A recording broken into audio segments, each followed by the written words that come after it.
What is up, everyone? Brandon Ferst, aka Ferst Report.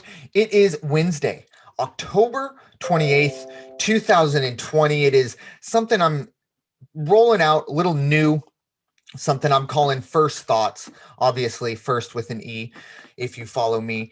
And it'll just be things I'm hopefully get it out daily, or at least 2 or 3 times a week. Pretty much just my thoughts, quick little hits on here on YouTube or however you are watching this. Just quick little videos. This one will be a little longer. There's a lot to get to on this one, but as baseball ended, of course, last night, it's going to be a bit of during the week, Mondays through, or at least Tuesday, Wednesday, and Friday are going to be pretty bleak in the sporting scene. Obviously, Saturdays and Sundays will be full of football, but during the week, we normally have NFL we normally have the NBA or the NHL to kind of break up while we wait for the weekend of football. That's obviously not happening. Those leagues, look, they went longer than they were supposed to. They're not going to start up at their normal time. So just something we have to deal with. But on that, so there might be times where there's not a whole lot to talk about and it'll be a 2-minute video. This one, there is plenty to talk about. Well, maybe not a ton to talk about, but at least one specific game subject, however you want to do that. But before we get to that, make sure, if you haven't already, to like and subscribe, leave a comment, let me know how I'm doing. Always love to hear. Even the haters, it's all good, I guess, for the most part. I'll block you if I need to, but for the most part, I love all the constructive criticism, all the stuff I get. But make sure you like and subscribe, comment, follow me on all social media platforms at Ferst Report, Ferst Report, and make sure also broaden the horizons and follow the Rambling Gambling Sports Network, a network that I'm very, very proud to be a part of. You follow them on Twitter at and Gamblin', or on YouTube, hit up Ramblin' and Gamblin' Sports, and it will be right there. They'll have everything you need, a lot of MMA stuff, tons of football betting, a lot of betting stuff there for you. And of course, I'm there too in my own little channel. So if there's anything you missed, and you can find it there, as well as, of course, my own YouTube channel. So like and subscribe, all of that above. But now, it is, of course, the story of the day. Last night, the Los Angeles Dodgers break a 32-year drought and win the World Series over the Tampa Bay Rays in a game that, obviously, Game 4 will be remembered as the crazy game, the Randy Arozarena game, the drop ball here and there. That game will be crazy. But this one, for me, will go down as maybe a little more memorable. And obviously, we all knew what was on the line tonight. The Rays had to win, or last night, I should say. The Rays had to win, or the season's over. They put Blake Snell out there. Blake Snell absolutely deals. Look, I don't think anybody listening to this podcast needs a refresher, but just in case. Blake Snell, 5 2/3, struck out 9 or 10, I believe, and gets pulled. Gives up his second hit of the game. Kevin Cash comes out almost immediately. If you haven't already, go look up Blake Snell's reaction, immediate reaction. I believe he says, F in hell, which I think all of us in the work industry have said that about, management decisions at one point or another. And if you haven't, congratulations. But in this situation, Kevin Cash is an analytical manager. He's going to do that probably 10 times out of 10. I don't know if this will even change his mindset. Kevin Cash, pretty much every time he's touched something in terms of a pitching change or a lineup change or a pitch hitter or a Brett Phillips pinch runner turned into hero, Game 4, everything he had touched in this postseason turned to gold. His first mistake he'd made in this postseason, maybe really in his managerial career, ends up costing him the World Series. People are going to talk about analytics. Kevin Cash, too big into analytics, doesn't want to go through the third time of the lineup. That's analytics, blah, blah, blah. But I look at analytics of the game. The next 3 batters coming up were a combined 0 for 6 with 6 strikeouts. They didn't put the ball in play. Okay, if Betts and Muncy the last time up hit long fly balls or hard hit plays that needed a great defensive play. Okay, I'll hear you on that. But Blake Snell didn't allow the top three hitters for the Dodgers to even put the ball in play in their 6 at-bats. So that should be analytics that takes, I would say, first and foremost. Now, John Smoltz did bring up a interesting point on the telecast. I will go on record as saying I really enjoy John Smoltz 95% of the time. There are things, but hey, if I enjoy 95% of the things that come out of your mouth, you are very, very blessed. I'll say that right now. But he brought up that it's not necessarily for a lot of these managers and pitchers these days. We hear, some of the older baseball fans talk about, oh, back in my day, they didn't have bullpen guys, and that's fine. You're right. That is correct. The game has changed. If you want to blame anybody, Tony La Russa is probably the main one. And then there are plenty after. It's a copycat league, just like any others. But in this situation, it's the mental fatigue that John Smoltz had brought up, that Blake Snell, and I don't believe this for a second, but I think this is the analytical mindset for managers that rely heavy on analytics, is third time through the lineup, your mind can't do it. It's like taking a third AP test of the day, or running a third mile in, I don't know, whatever you want to equate it to. In that sense, it's the mental anguish or the mental stress that it puts on. And I understand that. I mean, I'm not going to sit here and say, oh, I was a pitcher and compare myself to Blake Snell, but I pitched at a time and I never got anywhere near a pressure point. But it is a situation where you do every single pitch, you have to focus 100%. And I can only imagine on the World Series, every single pitch where your team is relying on you, the pressure pack situation. However, it was the wrong call. There's no doubt about it. Kevin Cash owned it. He understood that there was going to be criticism immediately. He understood it. So he will wear this one for a while. I still believe Kevin Cash is the best manager not named Madden. And I really do believe Kevin Cash, it was in a market like Chicago or New York. Kevin Cash would have a World Series very soon. With the Rays, we'll see. This team played well this year. I don't think they would have been the number one team over 162 games, but that's for another day. I'm not here to rain on the Rays parade. There's definitely more to get to. And when I talk about the memorability of this game, the memorability of this game, it is because of what happened. Obviously, after Snell came out, then, the Dodgers go up 2-1. I think most fans kind of, realized, okay, here we go. Once you kind of kick the hornet's nest and pull the starter, those big boys on the Dodgers are going to start swinging the bat. And that's exactly what happened. Anyways, the real craziness started, I believe, top 8, when Joe Buck, a rather somewhat innocuous statement, just announced, hey, Edwin Rios is at third base. And the Dodgers do a lot of switching. They're the only team I've seen this season, maybe ever, that sacrifices their DH in the 8th and 9th innings. That's a strategy, obviously, they use with the lead, not expecting to have to deal with the pitcher batting in the extra innings, but that's a strategy they've employed. However, Justin Turner never came up in the bottom of the 7th, never had any indication that he was struggling, and you don't pull out a guy like Justin Turner, no matter what the score is, in a game-clinching World Series, a guy who's done everything for the Dodgers. So it was interesting, but for whatever reason, personally, myself, I never expected this to be the case. And of course, this being him being pulled out for COVID reasons. And now, give me one moment. I have this written down.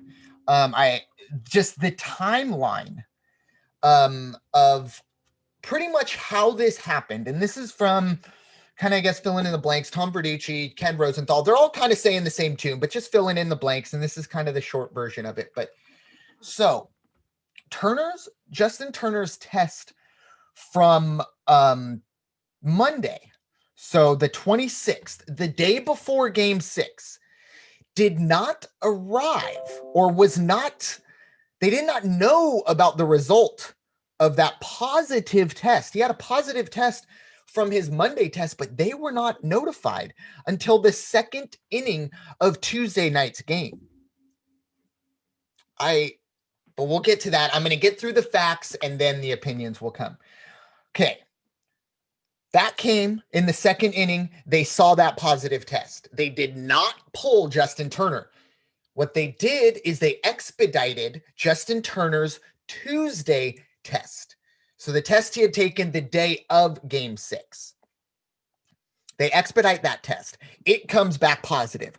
Then they know we do not have a false positive case. Obviously, that was notified. They were notified of that in the bottom of the 7th. When Justin Turner was essentially sequestered, he was taken, told, hey, come down here, not told anything, as far as I can tell, for 10, 15 minutes. A lot of confusion. And I'm going to continue with the facts. So obviously then the Dodgers continue on. They win the World Series. Big, celebration. And you have to feel for Justin Turner because I felt, now I didn't watch the celebrations. Believe me, I'm not a Dodger fan. I didn't even watch the final 3 outs. But you have to feel for the guy, Justin Turner, who has put a lot. I mean, he's been through a lot. If you don't know the Justin Turner story, please look it up. I'm not going to bring it all up here, but he's been a mainstay with this Dodger team. I think he deserved to celebrate just as much as Clayton Kershaw. Now, I know obviously those things happen, but once again, just sticking with the facts here. The situation was he was told you have to stay in this sequestered room. He didn't do that. He went back out onto the field. His teammates loved it. They all were around him. You didn't see any indication that they were against it. When that was happening, he eventually was asked by security. Apparently, MLB officials asked security up at the ballpark to go ask Justin Turner to leave the field. He didn't do it. Here we go. All right. So those, of course, if anyone knows me, they know that it's very hard for me to get through the facts without giving opinion first. But I did my best. So those were the facts, maybe with a couple opinions sprinkled in. But the opinion of all of this on my side is the protocols that Major League Baseball had in place were so asinine in my mind. I know you're in a bubble. I believe they were thought, okay, NHL and the NBA, their bubbles work so well. It's all good.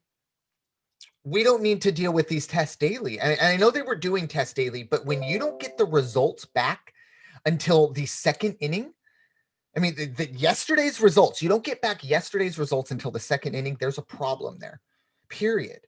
I don't know how that happens. Now I have my theories. I'm not going to go too deep into those because I think some more facts will come out. And then I don't think we'll need theories. But in this situation, I think Major League Baseball just went ahead and said, you know what, look, we're not canceling this. We have to power ahead. We're probably okay. And then their worst nightmare came true. Now the Dodgers in this case, originally, I had thought, maybe the Dodgers had known he had a positive test and just went with it. And then Major League Baseball found out about it after the fact.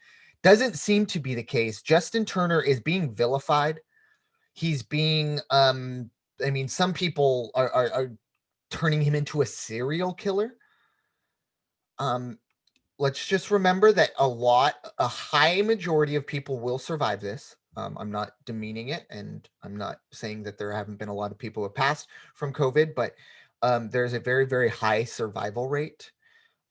So I don't think it's as crazy, but I think at the end of the day, people are missing the point of it's not Justin Turner. Justin Turner wasn't notified until the second inning.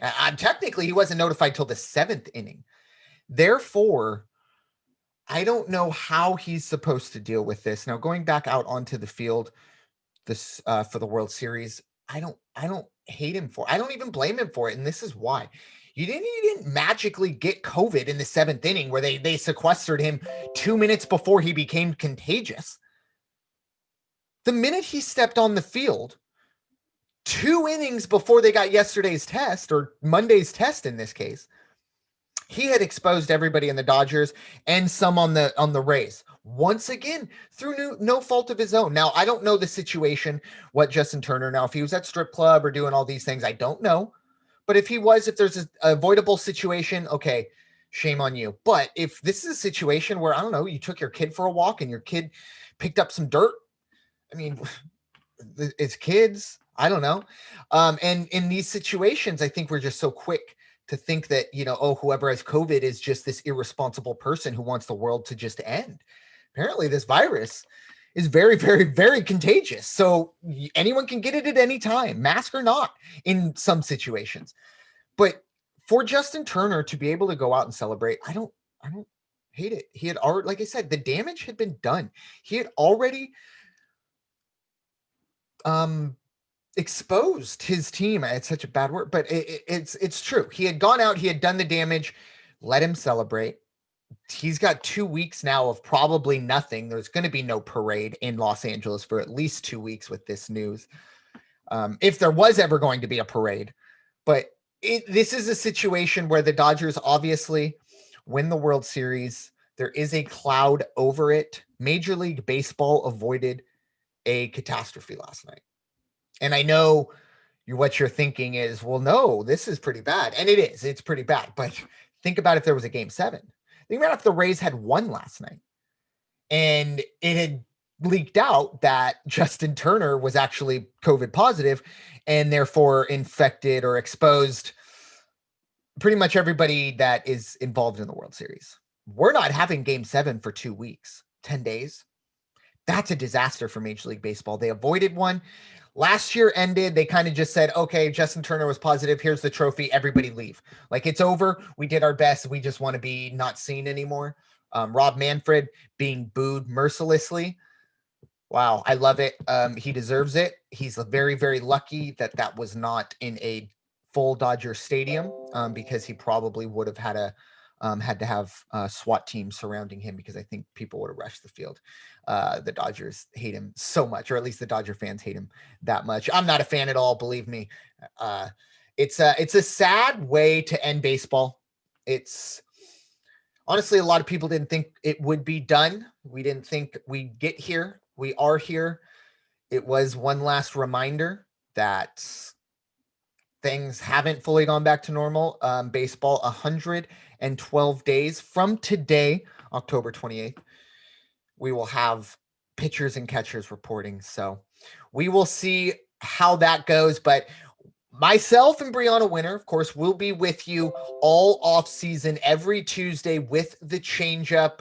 Tuesday or Wednesday, we'll see how that goes. These won't be terribly time sensitive in the off season, but at some point during the week, we will be dropping the changeup all off season, and eventually those 112 days will turn into opening day, and that will be a great day. But for now, we go through the long winter, the long off season for us baseball fans. But for the Dodgers, I'll say this once and only once: congratulations. You deserved it. I guess you won a 60-game season. Congratulations.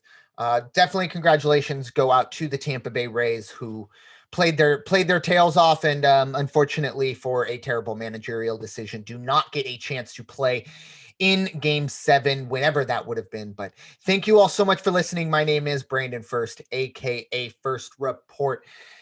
Now, this is a time when I go tell you to wash your hands and stop hating everybody. Take care.